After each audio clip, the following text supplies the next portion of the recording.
Ladies and gentlemen, boys and girls, children of all ages, welcome to Sox on Tap. Tony, my first reaction is just fuck yes, let's go. Sox versus Richmond. That's where it all starts. Because it all starts taking care of business in-house in the Central Division. That's right, I'm a meatball. You got to bring that top button swag, baby. It is always great to beat the Cubs. And I'm a homer, so I always say they're gonna. Dallas Keuchel Lancelin got some beards that you should be afraid of. What everybody said when he gets out there, it's me versus the other guy, and I'm going to beat him. So I just love that mentality. It's cool and fucking tough. Steve, would you say that Tony is mad online? I would definitely say that. The White Sox winner.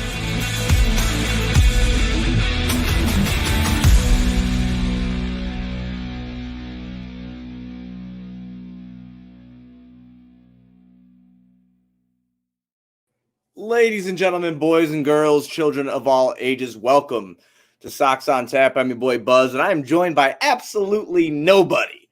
It's just me tonight. So if you want to get in the comment section and have a fun little interactive type thing, go ahead and do it because I want to talk to somebody because I'm lonely. I'm lonely after that horrible White Sox loss that just took place. Before we get into this episode, be sure you're going on TapSportsNet.com for all your Chicago sports literature and podcasting needs. Following us on Twitter at Sox on Tap, at On Tap Sportsnet. Following me at Buzz on Tap. Anywhere you can listen to podcasts, you can listen to us, 5-star rating and review because that's cool and tough. Co-host, would you like to share your initial thoughts? Oh, Buzz, you're flying solo, so just let it rock. All right, well, I'll let it rock. That sucked. That wasn't cool at all. That was brutal. That was a tough one to swallow. Probably the worst White Sox loss of the year. They had ample opportunities to make something happen. Nothing did happen. Detroit ends up committing 5 errors in 5 innings, and the White Sox still can't capitalize off of it. You get a pretty good start here out of Lucas Giolito for the most part. Some damage done in the first inning where Miguel Cabrera ended up going deep on us in the first inning there, a home run off of Lucas Giolito. But then it was pretty minimal, after that. It wasn't really too bad. The White Sox end up getting on the board there in the first as well, getting a run across. It just off of an error, of course. But it was just absolutely brutal tonight that they couldn't capitalize anything. The Sox end up going 0 for 13 with runners in scoring position, left 9 on base tonight. Countless ground into double plays. Grandal had 2 of them. Luis Garcia had 1. So did Jose Abreu. So it was pretty brutal for the most part. They just didn't capitalize. And we can get into a million different things on whose fault this might be.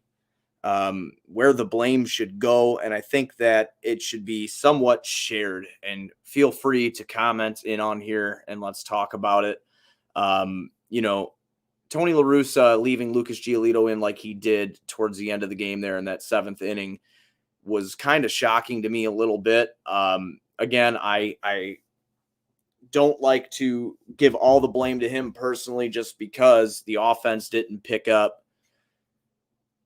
their pitcher as he was pitching a good game. Lucas, like I said in the beginning of the episode, Lucas Giolito was pitching a pretty decent game. There's nothing wrong with it. He had 7 strikeouts tonight. He goes 6 2/3. He lets up 5 hits, 4 runs, all of them earned. He ended up walking 3. He had 7 strikeouts, and he let up 2 bombs. Again, the first one was Cabrera in the first inning there, and then Shoop in the 8th inning. And that's basically when,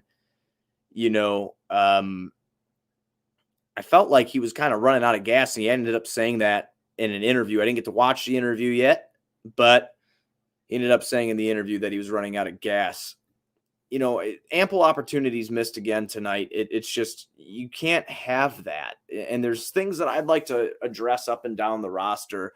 We're going to start here with Jake Lamb. Now, I'm not going to go into a huge bitch fit about Jake Lamb playing over Andrew Vaughn. I am going to, not Jake Lamb personally is what I'm saying. What I'm more so along the line saying is, why isn't Andrew Vaughn getting playing time? Sal coming with some good points here in the comments section. Grandal coming up small over and over. Now, I'm seeing things that he might be hurt. I don't know that for sure or not. Something's not right, though. I mean, you can see it within the way he's been batting, the way he's been carrying himself. I mean, he's batting 122 on the season with 283 on base percentage. That's usually not what we see out of Grandal. Just a very, very slow start in April here.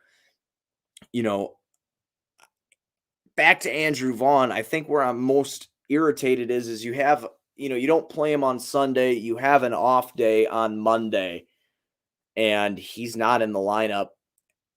And then towards the end of the game there in the 8th inning, we have Billy Hamilton come up along with Lurie Garcia, and we're not pinch hitting Andrew Vaughn or Zach Collins. And I'm just kind of confused by that myself. Again, feel free to talk to me here in the comment sections about that. I just don't understand what the mindset is there, but I guess that's why I don't work in an MLB dugout either. It's not why I'm a manager of a team.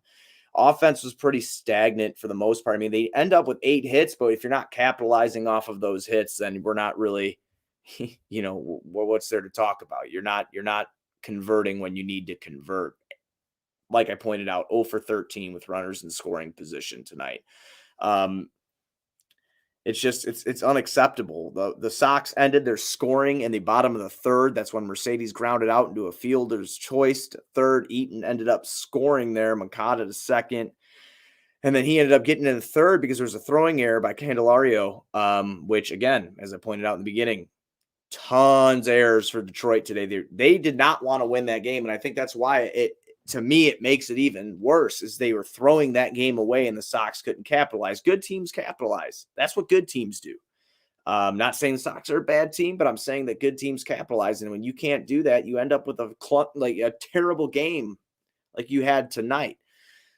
It just can't happen. The heart of the order too, when Tim Anderson comes up, I mean, he did all right. He had, 1 hit, 3 at bats. He did walk twice.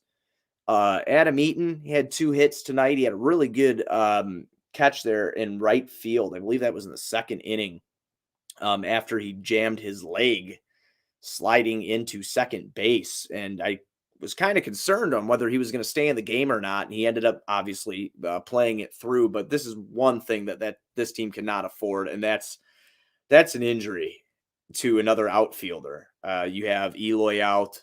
You have Adam Engel out. You have Luis Robert, who had flu-like symptoms. You don't know if that's going to turn into a COVID protocol thing. Obviously, he's getting the proper testing done, which is a smart thing to do. Keep everybody safe that you possibly can. But where we're at right now, it's just unbelievable. We can't afford for that to happen. Jose Abreu, I'm going to talk about him as well here in a minute. Yoan Moncada, 4 at-bats, 1 hit.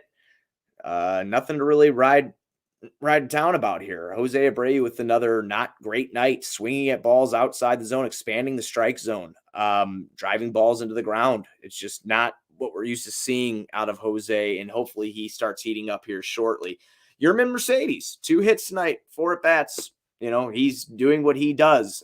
Touched on Grandal a little bit ago. He did take a walk, but other than that, grounded into 2 double plays, nothing to go to town about. Jake Lamb, I actually did tag myself to freezing cold takes today because I threw that a little bit of a bitch fit, I guess you could call it, on Twitter about Vaughn not playing, and then Lamb comes up and smacks a single to center field.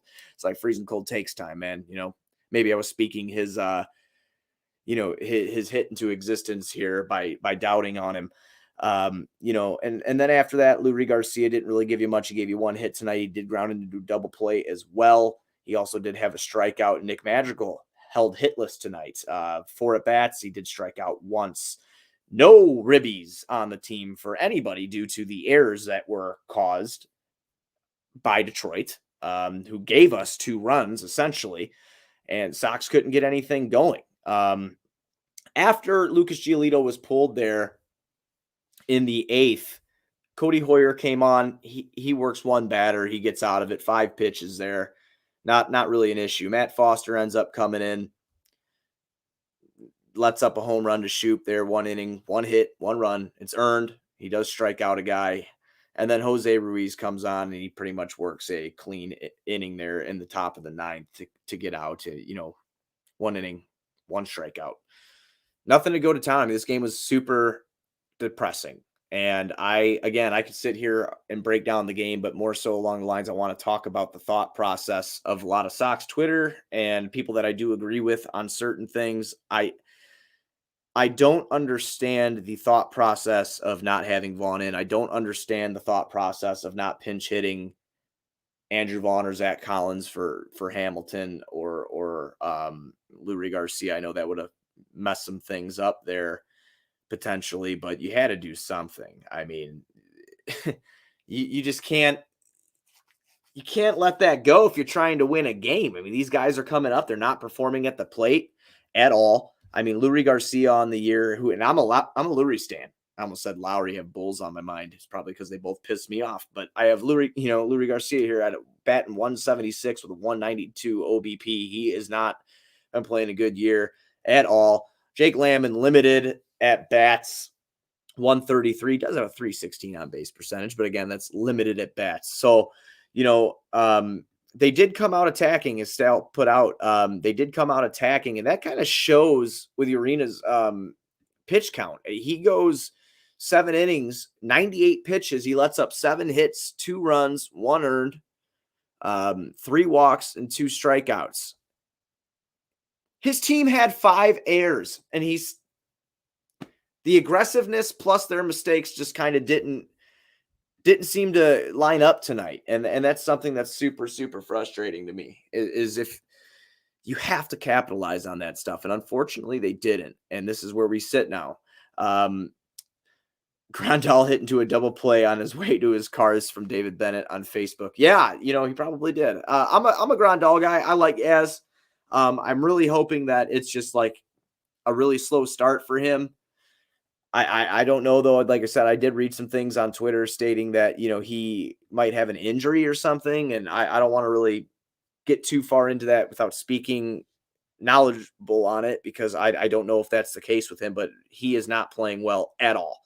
And that even goes for behind the plate. A lot of people, as a lot of people pointed out this year as well. Sal back at it with being non-opportunistic. And that's exactly it. That's the theme of the episodes. It's errors and a letdown, because they were handed everything on a silver platter. Their first 2 runs was on a silver platter, and then they couldn't go anywhere from that. It's unacceptable. They need to clean it up. You have a night where Kansas City loses. You have a day where Minnesota loses. Sox really should have picked up on this and tried to get a win, just to close that gap a little bit. With Kansas City, it's still early, so it's nothing to go completely crazy about, but it's just, capitalizing on moments that present themselves to you. And that's something that they didn't do. So I don't really have much else to talk about in this game. Like I said, I don't really have, a co-host tonight to bounce ideas off of or whatever, but it was just a piss poor effort from the Sox and offensively. And it was a piss poor management game from Tony La Russa, and I stand by that. I think that he made a lot of stupid ass calls. I am curious too, because there's before we actually do move into the next game, is Tim Anderson went to go steal a base there, and he was caught, and we're down 4-2 at the time. And people are like, going after Tony about sending him. But then there's other people saying that he has a green light. Obviously, no one the fuck knows right now until we find out in the press conference whether or not he has a green light. If he does, that was a dumbass time to do it while you're down 2 runs and you're trying to spark a rally, and you had Eaton up, who had, 2 hits already on the night at that point in time. So it was just kind of wasted. So, I mean, a lot of little things that ended up really hurting the Sox, and again, not being opportunistic. So hopefully they can clean this shit up and they move into tomorrow's game. And again, I got another one here. I'm not really too worried about Lucas Giolito. A lot of people keep saying that. I'm not worried about Lucas Giolito. Yeah, he had a really bad start against Boston where he got absolutely shellacked, but he pitched a pretty good game tonight, even after the Miggy home run. It was really not an issue until, he ran out of gas. He was left in too long. He ended up throwing 114 pitches, 78 of which were strikes, but it was really that 7th inning where he got touched up. And that was the problem. He gets touched up for 3 runs there. Probably could have went to Cody Hoyer a little bit earlier. I'm not really sure what the thought process is. I'm very curious to watch the press conference and see Tony blame himself again to get everybody off his back by them saying, well, at least he took responsibility. And, again, I'm not putting the whole thing on him. Offense sucked ass too. So we'll move on into tomorrow's game. Tomorrow's game starts at 7:10. Once again, the 12-10 Sox play the 8-16 Detroit Tigers again. Casey Mize will be on the mound for Detroit. He is a right-handed pitcher. He's 1-2 with a 5.23 ERAs, 20 and 2/3 innings pitched this year so far. He's let up 23 hits, struck out 14, walked 7. He's let up 5 long balls, and he is going up against Carlos Rodon, who's been on an absolute tear, who's 3-0 with a .47 ERA and 19 innings pitched. He's only let up 5 hits in 19 innings. He struck out 24, walked 8, and only let up 1 long ball. So that's the matchup for tomorrow. I'm really hoping to see Vaughn in the lineup tomorrow. I'm really hoping Adam Eaton is all right. That's something that I'm kind of worried about. I didn't really think I'd hear myself say that. But with the lack of outfield depth that we kind of have right now due to the injuries to Eloy Jimenez, Adam Engel, and Luis Robert most likely being out, we really can't afford to have him not be in the game. I mean, Adam Eaton has been really good this year for the most part. I mean, he's leading the team in ribbies. He's been just super clutch. Most all around, he's just been one of the Sox best players this year. And I don't think that's an argument anybody can make against him. He's been very good this year. And we cannot afford to lose him and his defense there in right field. So hopefully he ends up playing tomorrow. Yeah, David Bennett. When you say that about Rodon, that's unbelievable. Rodon's had a great year. And you know what? I think he comes out against a team like Detroit tomorrow and he takes advantage of them. Obviously, Detroit, they have a very weak bullpen. Casey Mize is struggling. Young pitcher, though. Young pitcher. Got good shit. He really does have good stuff. But, Detroit's lineup isn't anything that scares me. So hopefully he could take, advantage of them. I know it sounds stupid now that I just said that after we just got basically shellacked here tonight, and we blew it ourselves, but we did lose, and they made the most out of their opportunities. But hopefully, Carlos Rodon can hold it down and make something happen against him. My pick to click tomorrow is going to be none other than Adam Eaton, because I think he's going to bounce back if he plays. I'd like to see him do some good shit. So I'm going to take Adam Eaton for my pick to click tomorrow.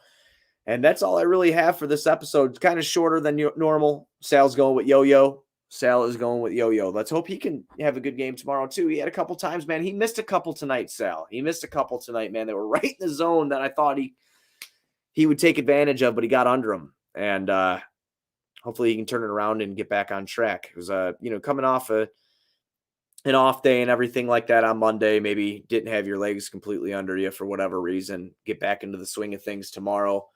Use some motivation here in tomorrow's game to come out and just be aggressive again off the bat, work some counts against this pitcher who's obviously struggling, and win. You're a better team than the Tigers. You need to win this series. You need to win the game tomorrow. Put pressure on them right away, score runs, and take advantage of mishaps that they give you. If you do that, you win the game.